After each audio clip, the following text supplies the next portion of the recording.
Do either of you gentlemen own or carry any type of firearm or any type of weapon that you use to protect yourself with, like a handgun, a knife, a club, anything like that? Have you ever been refused admission to Canada or been required to leave Canada? And where are you going today, sir? Hamlet. And the purpose of your visit to Canada? Got a brother. And how much cash do you have with you right now, approximately? $40. Are you importing anything with you besides personal authority? 3/4 of all our trade crosses it. Organized crime abuses it. Illegal aliens avoid it. Most of us, however, just get an uneasy feeling during the questioning as we pass over it. It is the southern land border between Canada and the United States. And it's not just official crossings either. Get it out of there. This border can be capricious, cutting through communities and homes. Here at BB Quebec, the line goes smack down the middle of the street. Houses on the left are in Canada, those on the right in the States. Nothing like waiting for a green traffic signal and changing countries. Any alcohol or tobacco aboard? Okay, welcome back.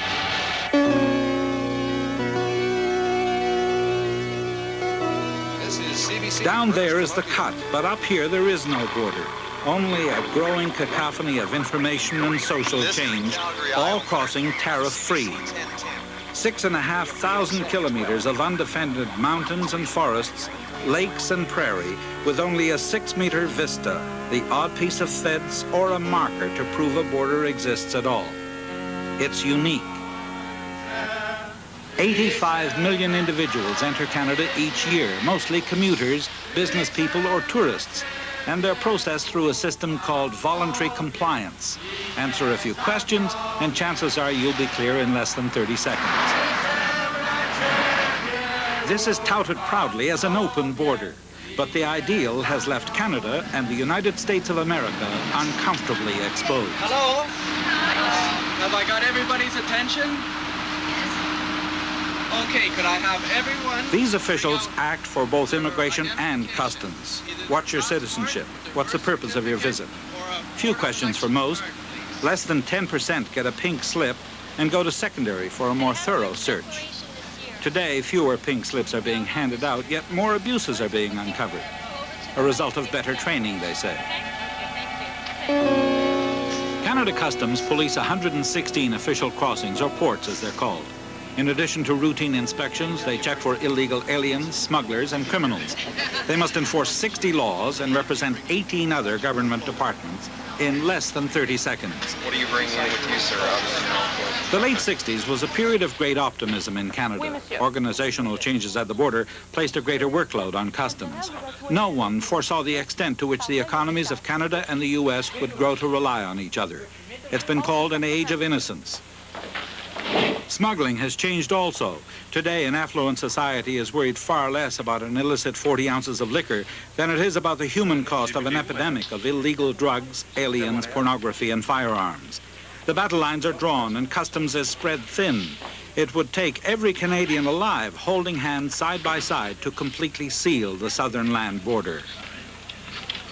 There was an old lady who was buying wallpaper in the United States, and she bought the wallpaper in the store, and she brought it over each day, one roll hidden under her dress. Well, the customs officer watched her do this for about 3 days. He was well aware of what she was bringing over, and he went over one day and picked up the rest of her order, went up, knocked on her door, and said, "Here's your wallpaper, madam. I brought the whole lot over." And he said, "If you'll be so kind as to let me know when you need the paste, I'll go and get that for you." You can't do business like that nowadays, but at that time you could be less formal than we are now. This is Dochette Island in the Bay of Fundy. Champlain and de Monts made camp here in 1604 and gave the river nearby its name, St. Croix. The St. Croix was to become central to negotiations 2 centuries later in establishing the first part of the border. Following the American War of Independence, representatives of Britain and America met in Paris in 1783 and drafted a treaty to establish a border. West's incomplete painting is the only record of that historic occasion. Legend has it the British delegate was too ugly to pose for the official portrait. David Hartley signed for the King. For the United States, it was John Adams, Ben Franklin, and John Jay. Using the King George map, it was agreed the border would follow the St. Croix to its source in the highlands south of the St. Lawrence River. Already settled for over a century, this was land important for its timber and the rich soil that produced so much food, particularly potatoes, an important source of starch for a growing American cotton industry to the south. Long before this cut confirmed the border, disputes were frequent and sometimes bloody. A small independent republic was even set up on Indian Stream and lasted 3 years before the New Hampshire militia disbanded it. The earliest border area to be surveyed was the 45th parallel dividing New York and what was then Lower Canada. The line continued down the St. Lawrence, dodging islands one way or another by agreement. Nearly half the border is over water. Finally, it went through the Great Lakes to the northwest tip of Lake of the Woods and due west on the 49th parallel to the Mississippi. They'd missed the 49th by a few miles, and the Mississippi doesn't rise in Canada anyway. But these were early days, and anything that far west was thought of as wilderness, buffalo, and Indians.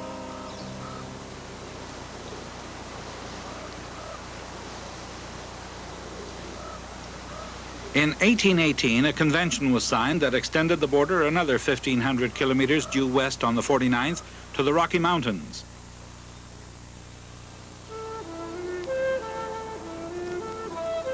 Finally, in 1846, the Treaty of Oregon completed the line to the Pacific. In the latter years, both the U.S. and Russia had laid claim to what's now British Columbia. Polk waged his 1844 U.S. presidential campaign, vowing to fight for the territory, but backed down after he was elected.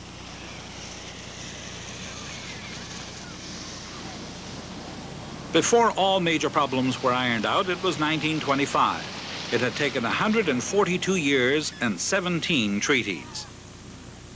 4 years after Confederation, Sir John A. Macdonald was in Washington to witness an agreement declaring the border to be undefended for all time.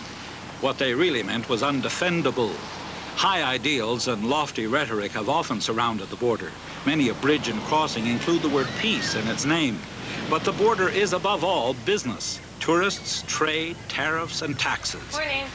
1/4 of national income is collected by customs. Canada Customs, Peace Bridge. Okay, toys falls under a tariff item of 62410-. Christina symbolizes a new generation of customs. Motivated and well-educated, studying law enforcement at an Ontario college, she readily accepts the responsibility that goes with the job. She also understands the principles and importance of customs. Okay, you're welcome. Bye-bye. Hi. You loaded or empty? Do you have your invoices with you? Thank you. I would say that we're a liaison to Canada. We greet people as they come in, or And what's your Canadians as they re-enter, Did you buy or receive anything? and while you were in the basically country? just keep, Nothing at all? I would say, law and order. Okay, do you want to take this? Pull your truck down there and pour it inside. We want the people to see customs. Canada as it is, a friendly, beautiful country. But we also want them to know that they can't come in and, and just do whatever they want in our country either. There's limitations and rules that they have to follow. Your citizenship is? Did you buy or receive anything while you're out of the country? Nothing at all? Okay. Okay, do you want to take this? Park your truck down there, go inside, okay? Oh, did I tell you? Sorry, I won $800. What? Yeah, that's a bingo. Of the 7,500 customs employees, less than a third are inspectors working at ports of entry. It's a demanding but repetitive job, often monotonous. There's danger also. Some inspectors also find it difficult to understand and balance the dual functions of being ambassadors at large while at the same time collecting taxes and controlling the movement of goods and people. Under the Customs Act, inspectors have more authority than any other law enforcement officer in Canada, including the power of arrest, seizure of goods, and refusal of entry into Canada. You're going to take away sufficient skills so that in a customs... In 1980, the Canadian government established a national training center for customs at Rigaud, Quebec. New recruits attend for 6 weeks, with a further 6 weeks after time on the job. I think we all realize that an interview is a very skillful blend of a number of very difficult abilities. If you consider for a second For these new recruits, it's a first insight into the techniques and skills needed to become, among other things, a successful interrogator. There's a lot to be learned. Various customs acts go back over a century. The present organization is changing also as a younger generation takes the reins and adapts to a changing world order. I urge you, when you get a chance to watch these people in action, to take a good critical look at the style that they follow. To do it well is truly an art. The college is still growing. More specialized courses are being set up as staff and money become available. And it's not only for customs inspectors. Where is it? Where is it? Where is it? Where is it? Is it in there? Is the one in there? Where is it? Where is it? Come on, get it out of there. Rick and his dog Bruno are at Rigaud on a refresher course. They work at Windsor, Ontario. Oh, I see it. Here it is. Here it Nobody knows, I don't think there's anybody knows the exact capabilities of a dog. They're just fantastic, considering that we are dealing with a vast number of people coming across the border. And there's nothing that we have that has been made to date in the way of a machine that can do the work. The dogs are an invaluable tool. Tegan heads up a canine training program that favors the highly effective but unintimidating retriever. Get it. Come on, get it. Get it. Where is it? Where is it? Is it in there? Where is it? Where is it? You can't get down in there. Where's it in there? Customs dogs are trained to locate most narcotics and firearms. Yeah, it's a good boy. Effusive praise is the reward. At larger ports, inspectors rotate various jobs during their shift, working the primary line, secondary inspection, the office and commercial area, checking and processing trucks and their cargo. But primary is the most difficult. Each traveler makes a declaration, and the inspector must decide if it's an honest one and that the person is eligible to enter Canada, all in less than 30 seconds and without the help of computers. Customs have been working toward a similar system to the Americans, but it's yet to materialize. Nobody likes to be told what to do or, yeah. Do you? No, I guess not, but we all know the law. We try and abide by it, and people like to play games, I find. And it's a challenge to come across and to fool us. We figure when a traveler's been on the road for 9-10 hours driving to a destination they may not even want to get to, and they come through customs and we ask our regular questions, that just may be the straw that breaks the camel's back, you know? And yet we've had the same day. You know, we've talked to people for 5-6 hours, and not all pleasant. But on 99% of the border, there are no gates. 19 Alpha 2 from Delta 4. 19 Alpha 2. Responsibility for the same customs and immigration acts pass to others here. Local, provincial, and national police agencies often cooperate with customs or have personnel assigned permanently to working on border problems. And for much of the country, that means the RCMP. It's not difficult for anyone determined to make the crossing illegally to do so. A furtive look either way along the cut, a short step, and you're across. No papers, no fuss, no bother. One problem, often there's someone watching. Cease and the dog are en route? Yeah, they were behind us. 10-4, if you could come in on the north route as well, I'll be going in through the south and informing Canada Customs and U.S. Customs what we're doing. In border areas, agencies on both sides work in close cooperation. Delta 4 here, I've just cleared customs. I've advised both Canada and the U.S. side they're aware of our operation. Frank is a plainclothes RCMP officer assigned to work on customs business in the British Columbia interior. Vast distances make his job difficult, but by working with other units and Customs and Border Patrol in the U.S., he's able to be reasonably effective.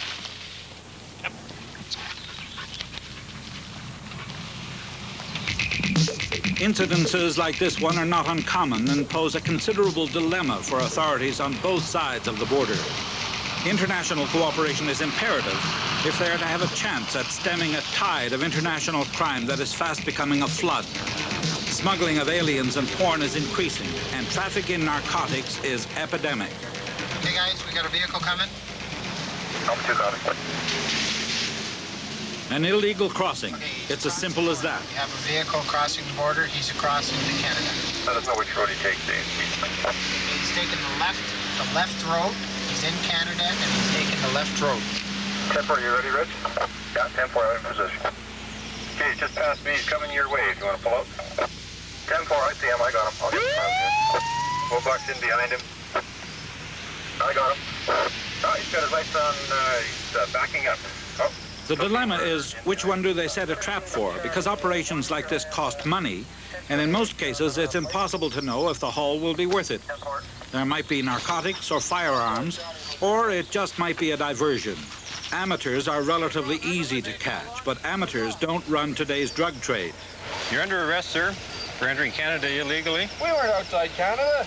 We saw you cross the border. It's my duty to advise you that you have the right to retain and instruct counsel without delay. The stakes are high, and so are penalties for smuggling. In this case, the vehicle will be seized and held pending investigation. If narcotics are found, both persons could face 7 years in jail, and the vehicle will be confiscated. If this was an attempt at illegal entry and only that, persons involved would be handed over to immigration. Most illegal aliens, however, usually attempt entry through the major ports, heading for cities like Vancouver, Montreal, or Toronto. It's like a recent acquisition.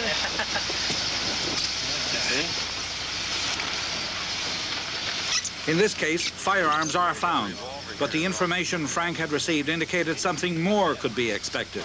The search went on. Cease, do you want to bring Cap in? RCMP dogs are trained for a different role. They detect narcotics and firearms like customs dogs, but will also track and apprehend people. Where's it? Where is it? Where is that stuff? Where is it? He's got something there. Where is it? Where is it? Where is it? I don't think the public really does realize what we're dealing with. I think many of them perhaps don't have full sympathy for the customs laws, not realizing the reasons for the laws, and therefore are not fully sympathetic with enforcement.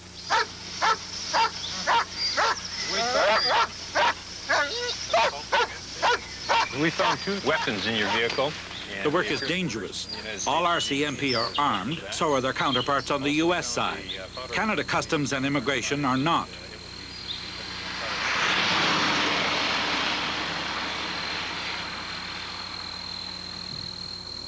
The border took over a century to negotiate, and its exact location is important to both countries.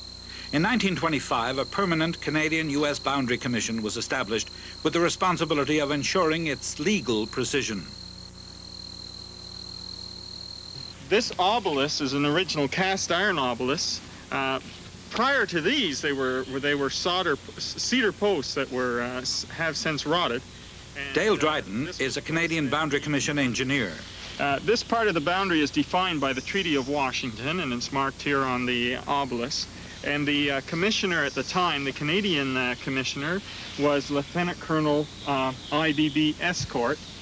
And behind his name are these initials standing for His Britannic Majesty's Commissioner.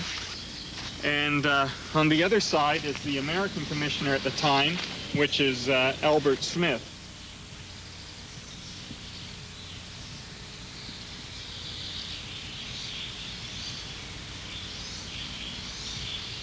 Better take a look at this. One of these monuments is moved. Okay, something's wrong.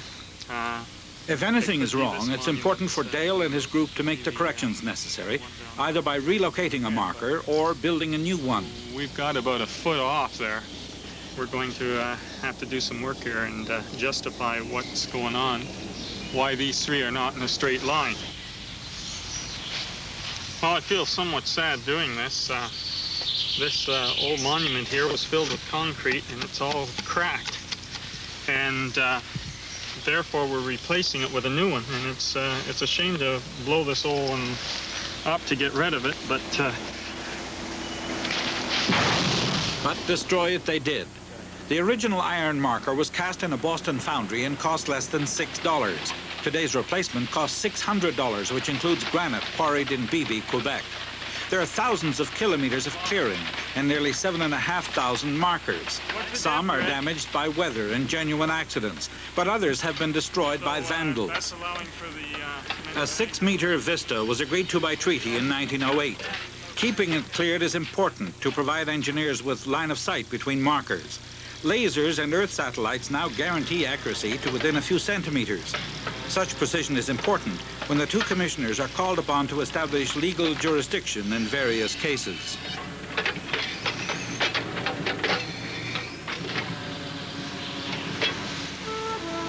Some of the 116 official crossings are small. This is Rickards, named for Charles Rickards, its first inspector. Opened in 1881, it was the first in the BC interior. Prospectors heading for the Caribou and Klondike gold rushes pass through here.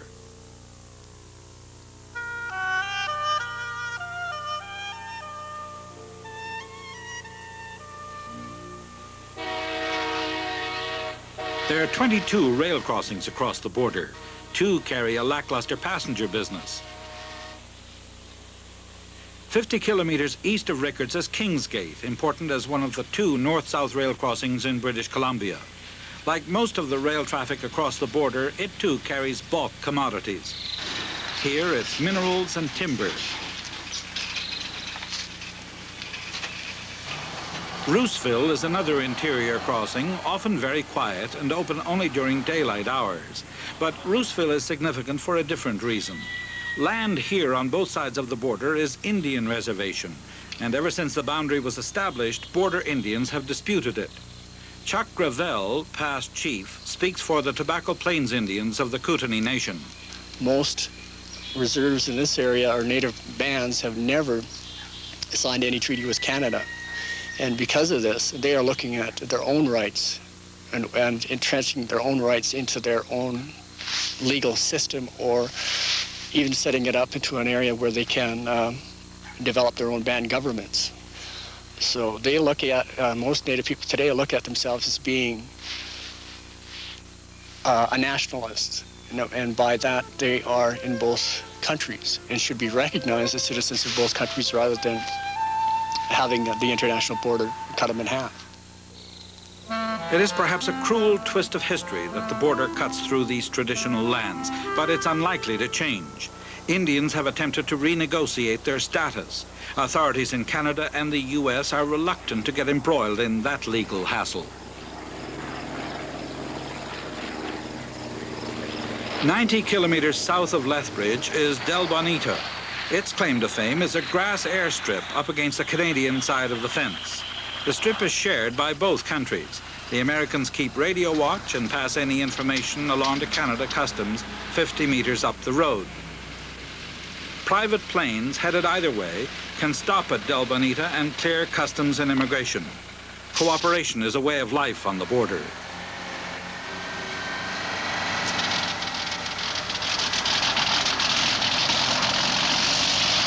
Traffic through here is mixed, people and goods. In the fall, a good day is 50 vehicles passing through. On this evening, as the last customer left at 6 p.m., the Canadians switch on the lights and the Americans padlock the gate. Canada and the United States are closed for the night. But not so everywhere. At other crossings on the prairies and elsewhere in Canada, ports stay open 24 hours a day and are busy all the time. It's the business of government, revenue in large and small amounts. 90% of all Canadians live within 200 kilometers of the border and cross it only occasionally. A smaller number who live virtually on the boundary often commute back and forth regularly to work and to shop. It's all perfectly legal as long as taxes are paid. Everything customs taxes is in the customs tariff book, a 700-page tome with 5,000 entries, all open to interpretation and appeal. Whether it's a truckload or only 2 pairs of shoes, the calculation must be made the same. The amount of revenue obtained from this customer is small, and it can be asked if the cost of collecting it is really worth the effort. But government is notoriously diligent in collecting its taxes. Unbound or in sheets not included. Other than in English language, it's all free and exempt. No problem there. Customs collected $13 billion for the national coffers in 1983. It's Night Roads, live from the Walmart Truck Plaza. Keep smiling. Have yourself a good Thursday evening with all your favorites on T102.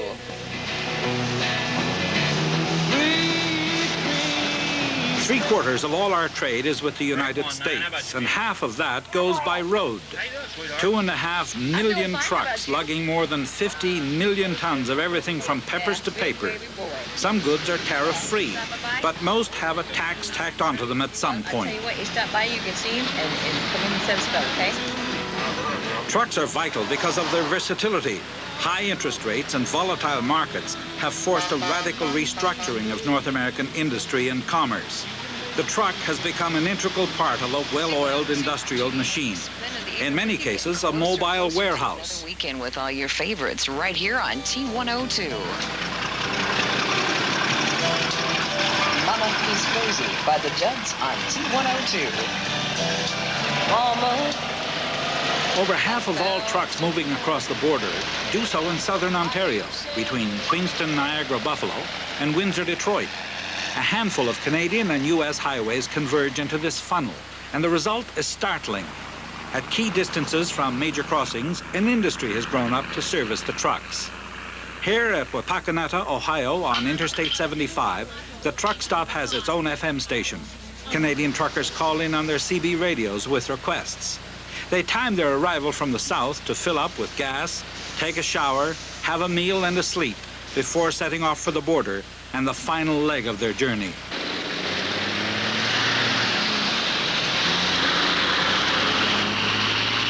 Daybreak, and the trucks continue to move out. Each truck hauls upwards of 15,000 kilos, much of it refrigerated. Grapefruit from Florida, beef from Ontario. It's a two-way traffic. Generators, blue jeans, ball pens, radiators from Toledo.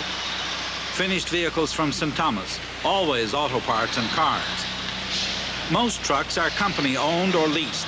The remainder are independents who hire out their own rigs. Why do truck drivers wear cowboy boots? That's the same question as why does a cowboy wear running shoes? Cowboy wear a running suit because you don't want to be mistaken for a drug driver. Albert Duprat is an Ontario independent.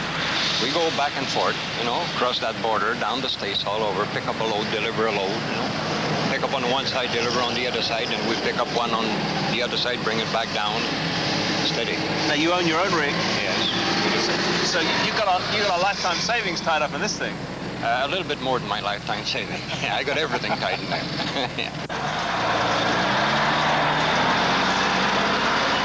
Walter is another Canadian independent who owns his own truck and is contracted to L&M Produce of Toronto, hauling foodstuffs from Texas and Florida.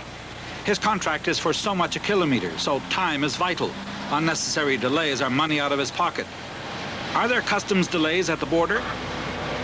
Sometime, weekdays when you go in, let's say around 4 or 5 o'clock, then it's two different story altogether. What is that? Just because there's so many more trucks? That's right.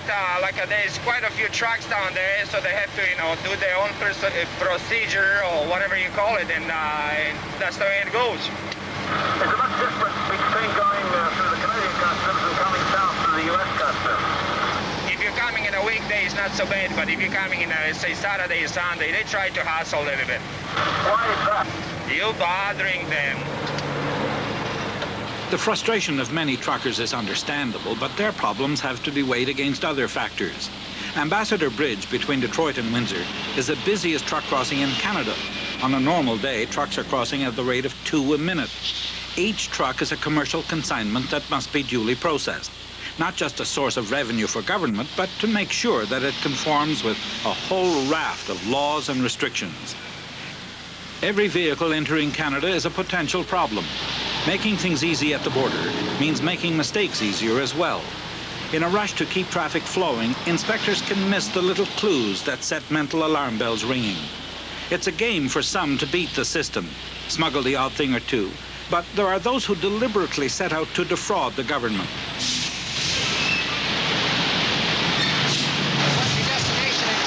Walter is like anyone entering Canada. He must first make his personal declaration. When you go inside in the warehouse, you should see that. I'll know that you're declaring to me. Yes, sir. I myself moved to Windsor in '79, and there was 15 brokers at this port at that time. There's now 30 brokers at this port. Volume of traffic is up. Cargoes are being shipped on ever tighter schedules. The amount and complexity of paperwork has grown. Brokers are an integral part of the machine. People do not stock. They keep enough maybe for 3 or 4 hours ahead in their plant. Cars and auto parts are the single largest commodity group. Close behind is food. And for Walter, being one of many trucking perishable goods, time taken to clear customs is the only thing he cannot predict. Nothing will change the need for government control, but planning can make things easier. Hi. What have you got? Yeah, I don't know what I got. I'm gonna find out in a minute. Don't you know what you've got on your truck? Yeah, 42,500. But I haven't got the declaration. They say I don't need it. Have you got any Canadian custom invoices? No, that's the whole thing that they give it. Can I bond it? Are you a bond carrier in Canada? Bonding is a guarantee by someone that if the cargo is cleared quickly, all taxes levied will be paid later.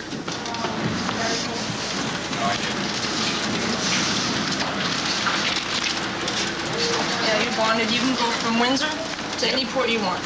Now, your paper doesn't tell me what type of food you have on. Squid. Squid. Is it fresh? Is it canned? Frozen. Okay. I'll check and see if there's an immediate release for these people because this is a perishable goods. There's an awful lot of variables involved too. That a lot of the independent carriers period, anybody think it's very simple to clear a shipment. There's a lot more involved in clearing a shipment nowadays than just presenting a piece of paper to the government. You bond it, or you find out who the broker is and they'll clear it.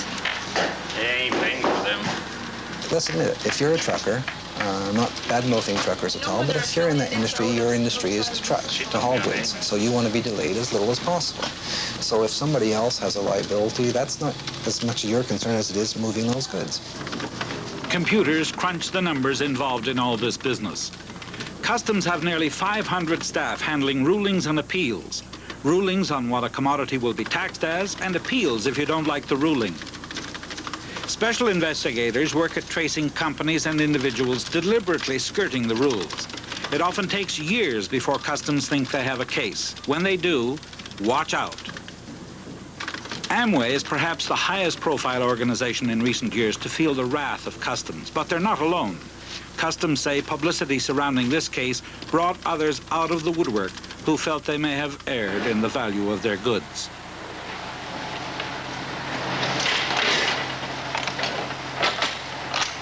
Walter is bonded and free to go to a special warehouse near Toronto. His cargo will be cleared there later.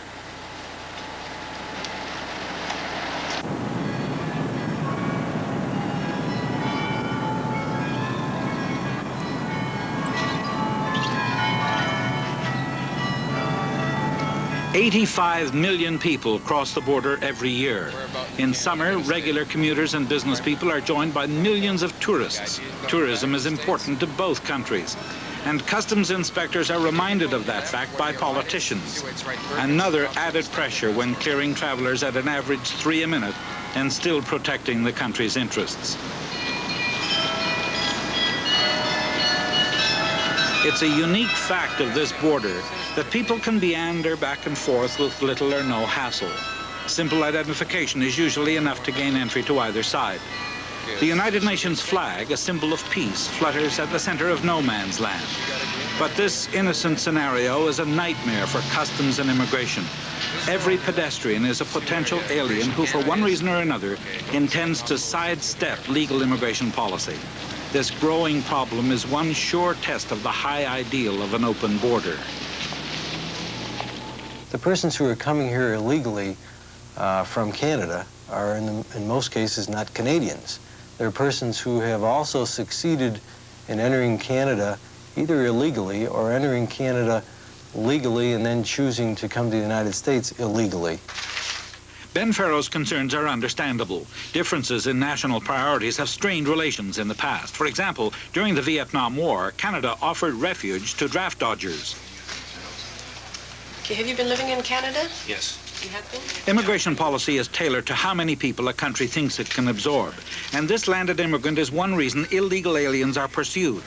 Applicants often wait for months, even years, for a chance to immigrate. The illegal movement of persons across the border is now a growth industry, costing anywhere from $5,000 to $15,000 a head. For all immigrants in 1973, Canadian immigration went online with their own data bank. Everything you need to know about an immigrant, you can now check. This constant flow of people is what this border is all about. In Del Bonita, there may be 50 vehicles a day. Here at Fort Erie, it's thousands. Canada's current policy allows for 100,000 immigrants a year, plus or minus.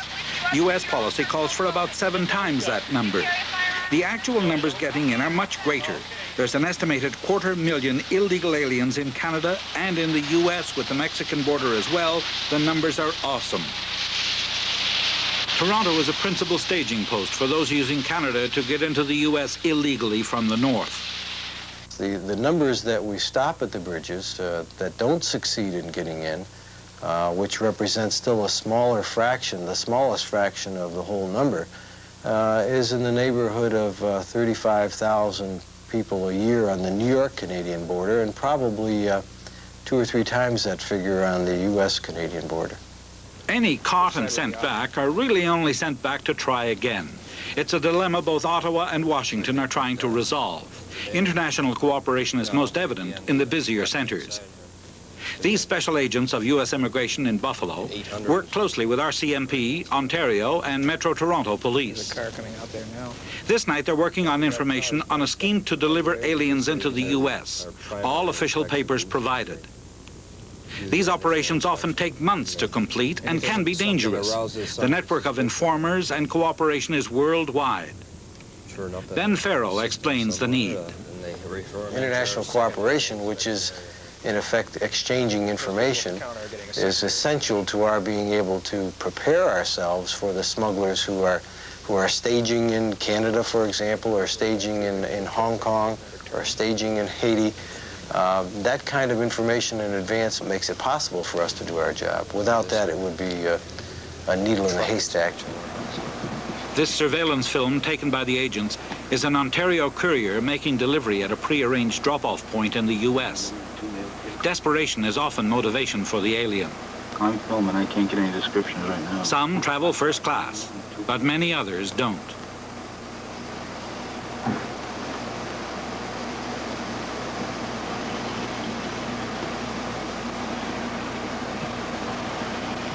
All the time people think the grass is greener elsewhere, and as international travel becomes easier and cheaper, the temptation will remain to move, legally or illegally.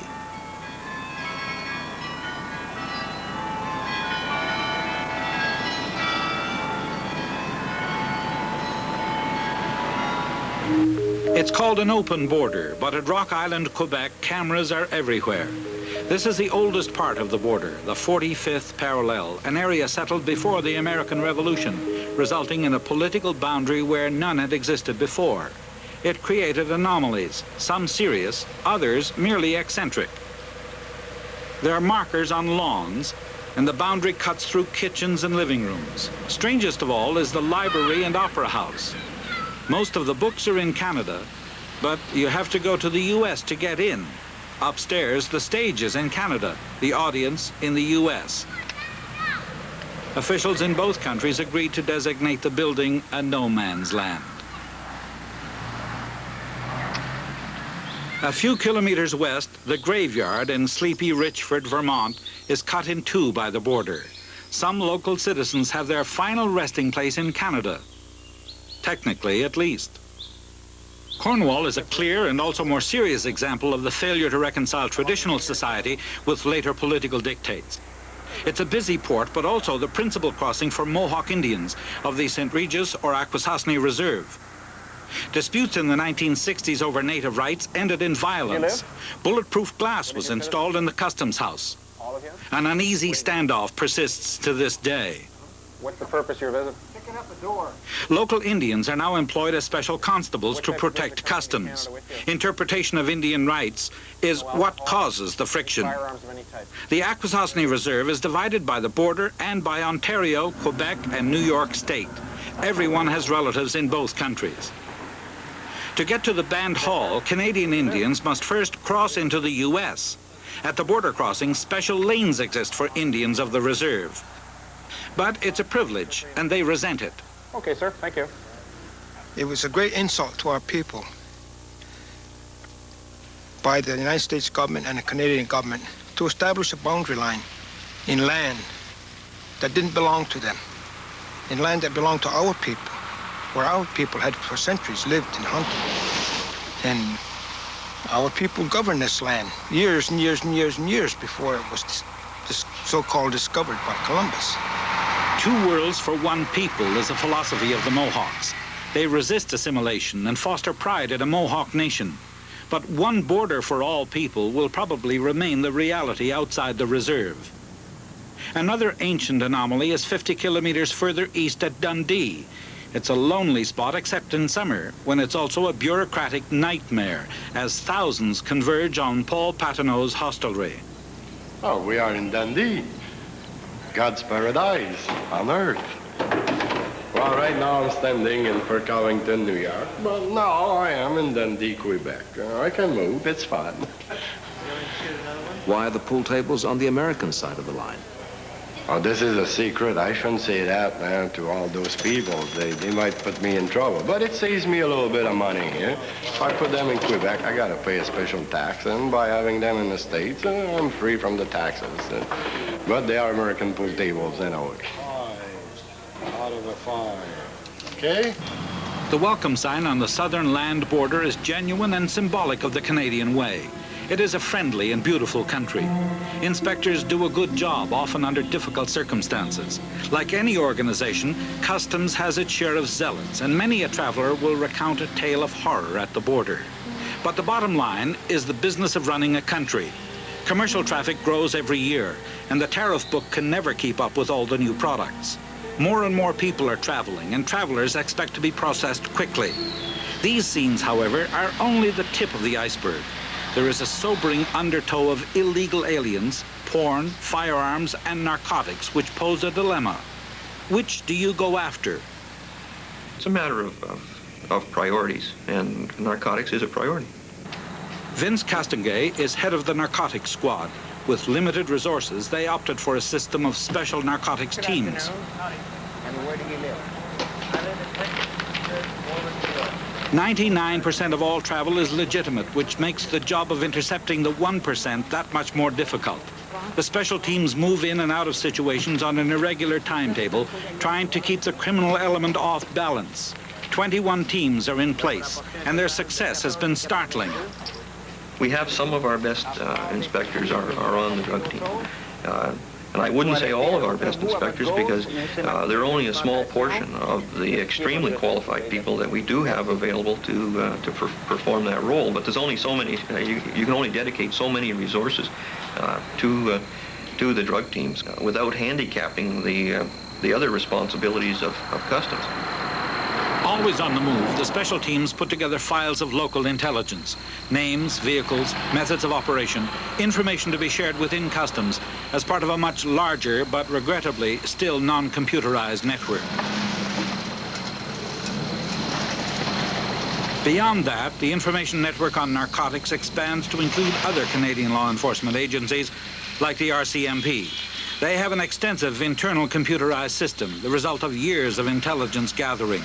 Intelligence and information is vital to effective police work. The information that we have is that there's a quantity of cocaine. We're not sure how much coming in, and we really don't know what else there may be in the vehicle, but indications are that this fellow is packing some cocaine. A third link in the chain is international. Canadian and U.S. agencies share the border and its problems. A close working relationship has developed with exchanges of information and agents working both sides of the border. These U.S. investigators are working on narcotics and illegal alien smuggling rings that start in Canada. 10-4, thank you. Mike Mack is head of U.S. Customs in Detroit. It's one of the busiest regions in the United States. How important to him is an international information network? It has to be there in order for us to do our job and for the Canadians to do their job. The United States Customs Service is obviously our closest. We have more in common with the United States than we do with anybody. We share intelligence, we share expertise, we even share training. And our inspectors, our staff at border ports and airports relate extremely closely to the American Customs Service. Canada and the U.S. are the principal market for much of what's illicit and for sale in the world. Most narcotics source areas are known, and this is where international cooperation and the exchange of information is most effective. With the help of informers and undercover operators, the agencies are becoming more successful in policing illegal trade routes. At all land crossings, U.S. Customs and Immigration use computers to clear each vehicle. Every time anyone crosses the border, the vehicle registration number is entered and checked. The license plate feed in on the computer will come back in perhaps a quarter of a second and tell us whether the person, that car has been in violation of any law. It also will indicate whether the car is armed and dangerous. If somebody is armed and dangerous, they are well aware that they are an armed and dangerous person, and they will commit the act of violence before the inspector will be able to react in almost any way. And we have, in fact, had several officers get killed, and they really don't have much of a chance there. Canada Customs doesn't have that kind of facility, but we do have means of if we're very serious about a person or commodity goods crossing the border or whatever, we do have the availability to obtain that information quickly, but it's not as fast online as the American system. Creating special squads from existing resources puts pressure on a financially strapped Customs and Immigration Service. Despite lack of computers, however, narcotic seizures have doubled every year for the past 3 years. Last year, Customs inspectors seized $168 million of illicit drugs. What we're trying to do is assist those regular inspectors by providing the extra eyes and ears when times are very tough to actually specifically go out and look for drugs. Parlez français? Vous avez une pièce d'identification? Whatever approach is used with the public, any inspector has a delicate path to tread.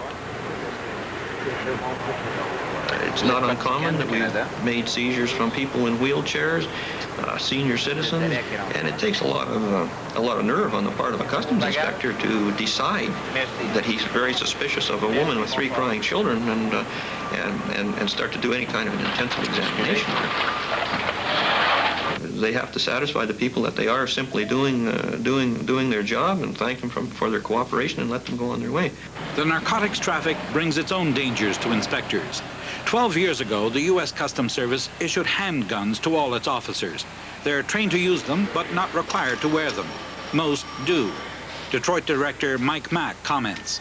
If you were to ask me how my inspectors felt about carrying handguns, and I were to solicit 3 of them, I would get, one would say yes, carry them, the other would say no, carry them, and the other would give you some other opinion that I haven't even thought of yet. So it is a thorny issue. Physical abuse against Canadian inspectors is on the increase. Customs is testing a personal alert system. A union referendum last year on handguns resulted in the nays having a slight majority. Closer examination of the voting shows inspectors in danger spots voting heavily in favor of guns. Christina was trained in college. We were taught how to, shoot 22s, 38s, and 12-gauge shotguns. So I know what it's even like, to hold a revolver in your hand, and it's a scary feeling that you could take someone's life. I don't know whether it'll ever come to that as far as we're concerned.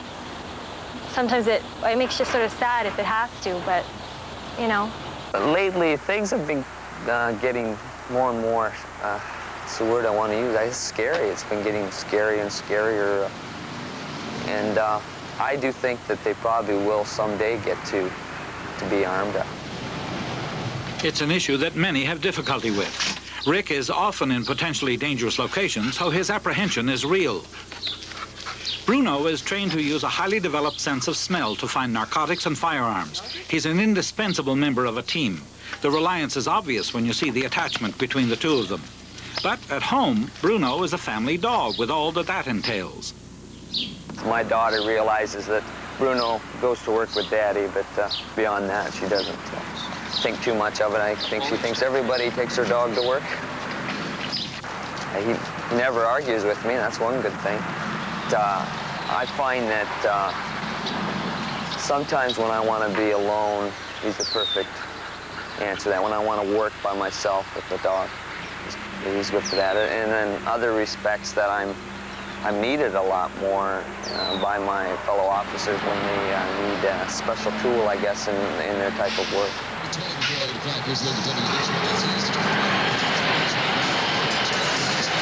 Every day brings the possibility of a big narcotics bust.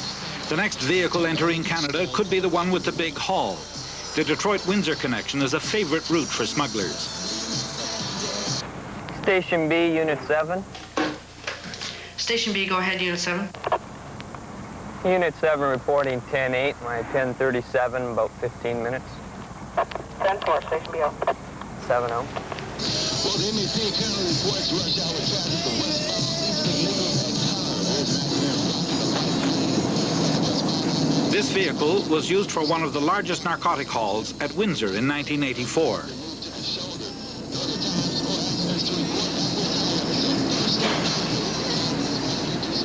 Citizenship? Both U.S. Where do you live, sir? Florida. Do either of you gentlemen own or carry anything that you use to protect yourself with, like a knife, a club, a handgun, anything like that? Nothing, eh? The ubiquitous pink slip. About 8% of travelers get one. If you wouldn't mind parking your truck to the left there, please. I still get jittery when I know that there's something big coming up or, something that could be potentially dangerous. I still get a little butterflies in the stomach, I guess. There's more times the call-ins I get are negative. There's nothing there at the time, but I still, every time I do get called in, I still think maybe this is the big one. The fellas are being watched by another officer. Inspectors and police on the border have beefs also. They complain of a judicial system that often seems powerless to bring offenders to trial. In narcotics cases, vehicles are confiscated, large amounts of bail posted and paid. Offenders are then free to go and often just disappear back into the underworld and never stand trial. Where is it?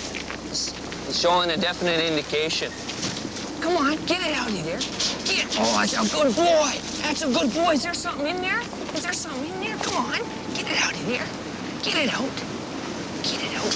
Oh, that's a The drug trade in Canada is worth about $9 billion a year. Most major ports now have the special squads. Their expertise, accepted grudgingly by some officers to begin with, is another option available to those working the lines. The war on increasingly sophisticated crime needs teamwork. Customs need fast access to information shared by all agencies working the border. And something has to be done about personal safety. If the personal alert system proves a success, it will be a significant breakthrough. Look straight across. See anything lower than the rest?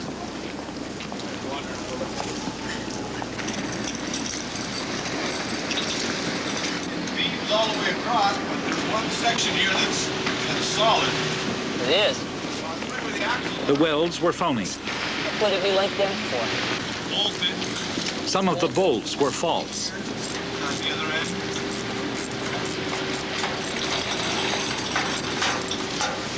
Bolted on both sides. Well, maybe we should take the sucker apart. Give her a shot Pull there. her back. No. Here's hoping. There's hinges on this side here. I got what looks like a handle over here.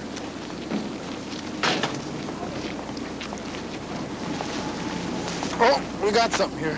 Like with this vehicle, there wasn't a spot on the car that he wasn't indicating on. And he was just going squirrely. It looked like a pretty small find.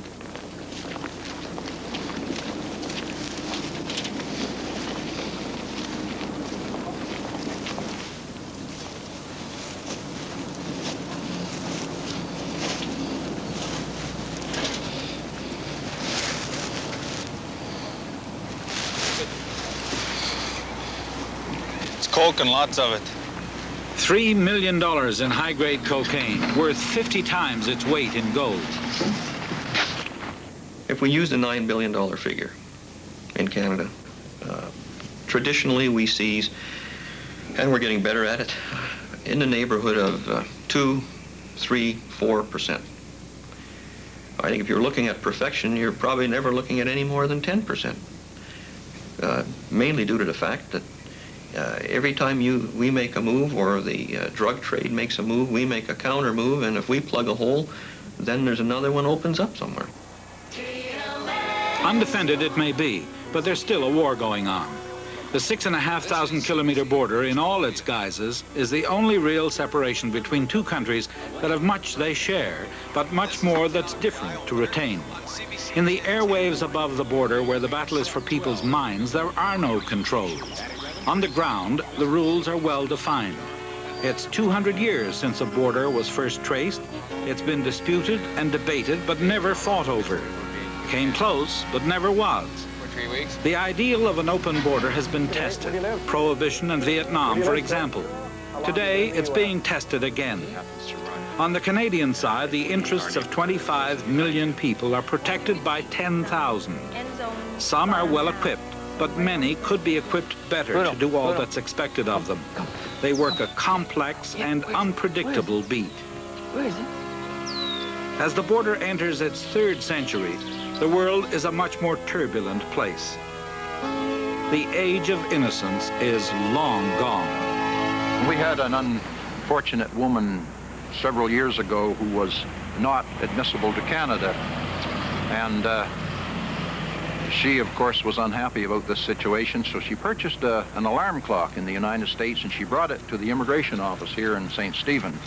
And each day she came over to wind the alarm clock, and the reason for doing this was that she said, the end of the world is coming shortly, and I want you gentlemen to be the first to know when it's about to occur.